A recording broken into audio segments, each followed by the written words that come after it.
says, it's totally nonsense. I hate it because it makes me see most real things online as fake.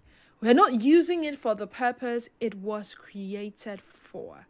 At this point in time, do you even think we understand the purpose?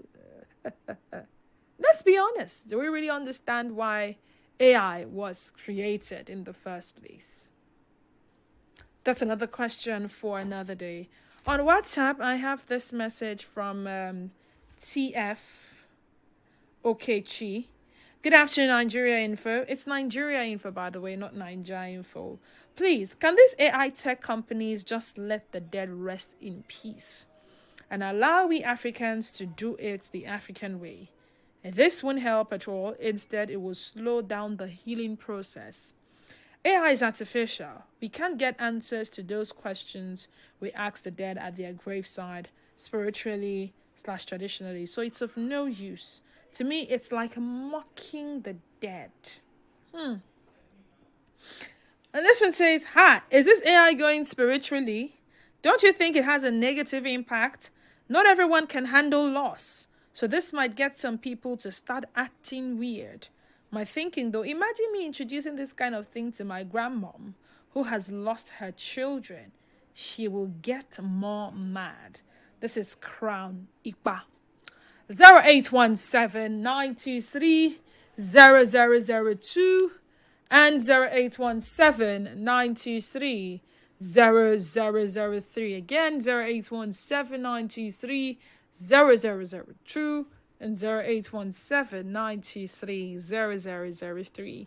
WhatsApp and Telegram number remains 0809-030-6416. Someone is asking, did you watch the title of the movie you're talking about? You really want to see it? Okay, I'll do you the honors. It's part of a series, actually. More like the episode 1 of a series 2, written by Charlie Brooker. It aired sometime 2013. It's Be Right Back, but the original series is Black Mirror. So Be Right Back is what I'm talking about. The story goes that a certain Martha and Ash, a young couple who had moved to Ash's remote family house in the countryside. And while unpacking, Ash mentions his mother, moved photos of his father and brother to the attic after their deaths. Now, the day after moving in, he was killed while returning the hired van. Now, at the funeral, Martha's friend talks about a new online service which helped her in a similar situation. Martha yelled at her initially, but Sarah still goes ahead to sign Martha up. And after discovering she's pregnant, she reluctantly tried it out using all of Ash's past online communications and social media profiles. The service will now created a virtual Ash, starting out with instant messaging. So Martha would upload more videos and photos, and she begins to talk with the artificial Ash over the phone. So she takes it for countryside works, talking to it constantly, while neglecting her sister who is alive, the messages from the sister and the calls. Now, at a checkup, Martha hears the heartbeat of her child in the womb, and she shows the artificial Ash the heartbeat, but she accidentally dropped the phone and temporarily loses contact with him. After consoling her, he then tells her about the service experimental stage. Following his instructions, she turns a blank synthetic body into an android that looks almost identical to Ash.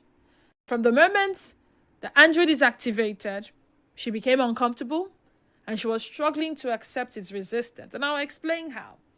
Despite the android being like a man to her, that's how best I can say it because it's daytime, she's concerned by his inability to sleep. The android does not sleep. The absence of the real boyfriend's negative traits, his negative personality traits. And then one night, out of frustration, she ordered the robot Ash to leave. And he's also annoyed that he does so because the real Ash would have resisted. The next morning, she took him to the cliff and orders him to jump off the cliff.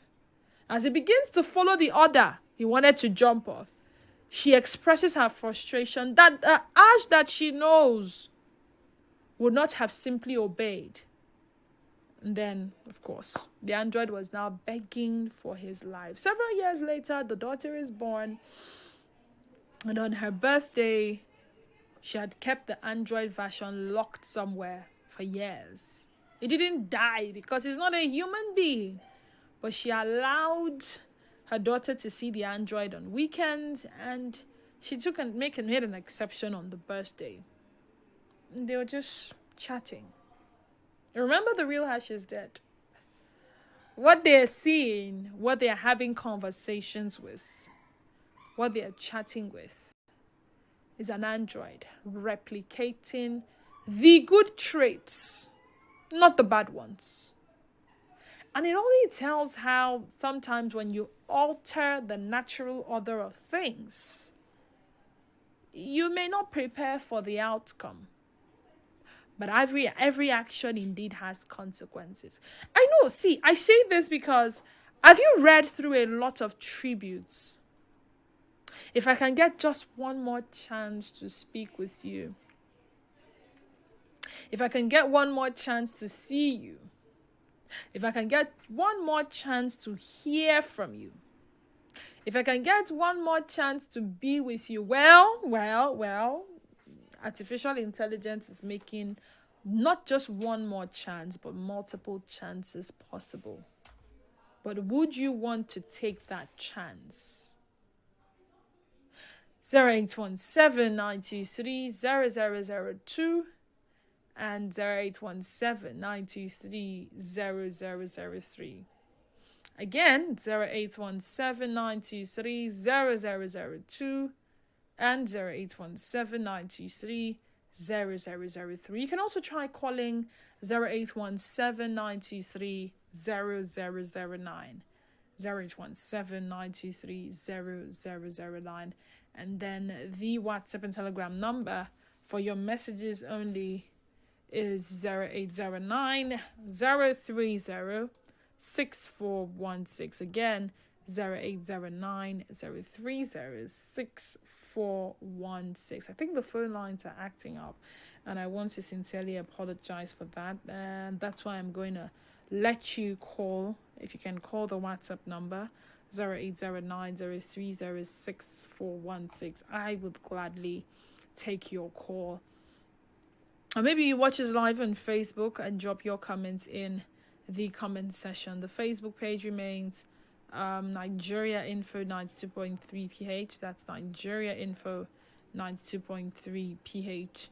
And then when you watch live, you drop your comments live in the comment section, and I would read them as I see them.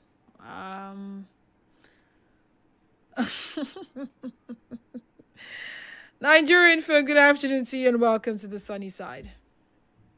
Good afternoon, Didi. How are you? I'm good. How are you? I'm just listening to the program, but I wasn't around when you started your stories today. I just joined not too long ago when you were out the line. Please, Didi, I want to get you. Can you call me back, please, on this line? Call you back? Why? Maybe after your program. Is it possible? I don't see your phone numbers. I've said this countless times. I can't. The device we use to take calls.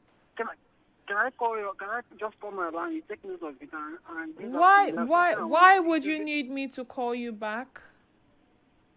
It's a business, but it's not for everybody listening. It's a business that we can do together.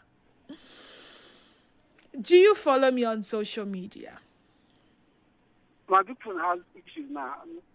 Not immediately, but this phone is just one of the little phones I'm using. Write down my phone number. I don't have anything to write down your phone number. I'm not promising that I will call you. I'm being honest with you. Okay, only on social media. If you say it's business you want to talk about, you can as well drop a DM for me on social media. I would see it and I would revert. Thank you.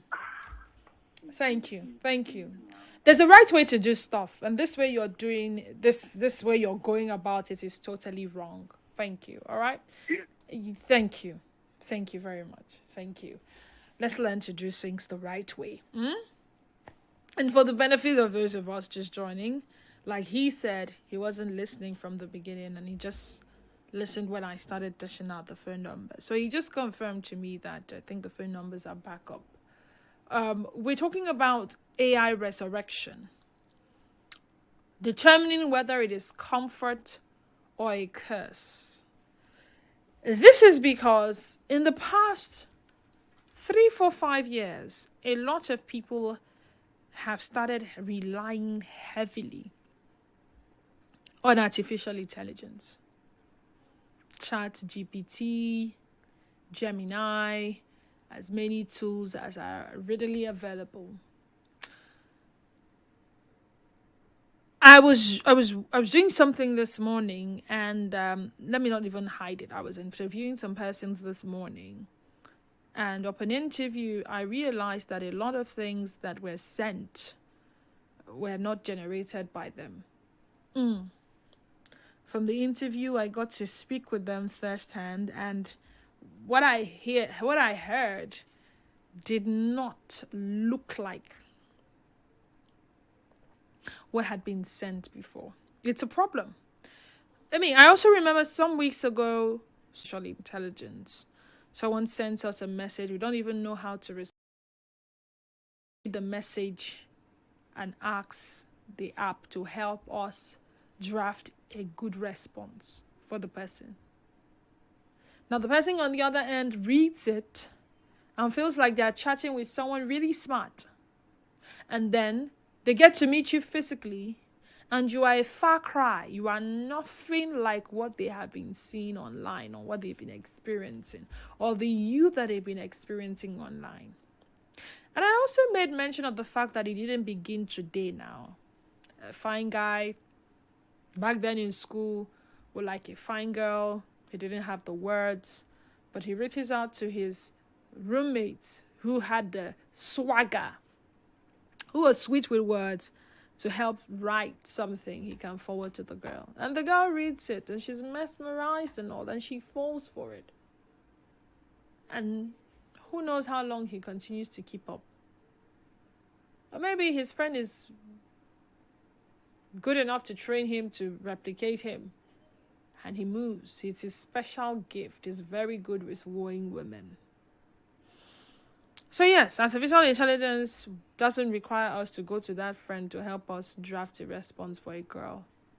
Oh boy, she don't reply. What's I go answer her now? So okay, why am I going too far? Who has seen Mufasa? Yes, Taka had to rely on Mufasa to help. What's her name again now? Is it help me with the name now? But you know what I'm talking about. What's the name? Right. And he helped. But at some point she discovered that it was Mufasa all along. In this case, the other person is gone and is not aware of what is happening in the physical world. This is not you going to conjure their spirit. This is not you going to invoke their spirit. This is you relying on an app to replicate their presence. Whatever information it feeds you now, you fed it. It's like setting up a program. When you set up a program, you already know what the output is supposed to be like. Then the output comes. And as much as grieving is hard, do we now need to rely on technology to help us preserve memories? Or is it best to leave things as they are? Some people are not just dealing with loss, they're battling with closure. Yes, closure they didn't get after the demise of someone. Sometimes you didn't even know what killed the person. You just discovered the person died. But think about how that your peculiar situation is making millions of dollars for that industry called grief tech. You are paying to keep your loved ones alive in the cloud. And while the arguments might be for some a beautiful way to never say goodbye, there are still others who say it's a betrayal on the natural cycle of life. And it will not just haunt us, it will stop us from truly healing. And while the argument may be that you are honoring your ancestors, you might just be talking to a computer that is wearing their skin. Does it help to know that you can actually still keep communicating with the dead? Or would you rather bury the dead, wish them well in the afterlife, let them rest in peace? Again, the final decision is up to you. There's something like consequences. There is also something like addiction, depending on how the relationship existed with that person. Yes, you get addicted to that feeling that this person is always near.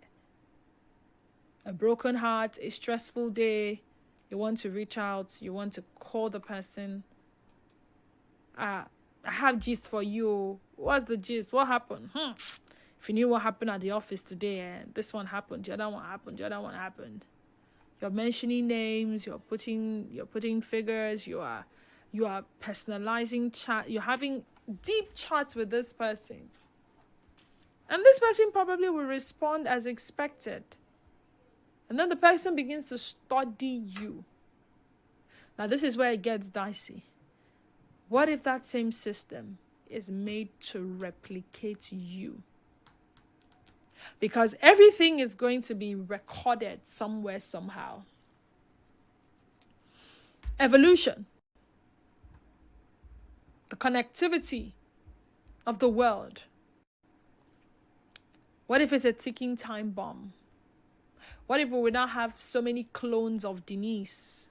Because as it's taking from you details to give you feedback, it's also taking your personal details. And what if sometimes you now start losing your identity because someone else can be replicated to model you? Now, if you had an opportunity to have a word with the dead, do you think they would feel honored, or they would be happy that you chose to go through that route? Would they be disappointed in you? Or would they be proud and happy that, oh, you love them so much? That is why you even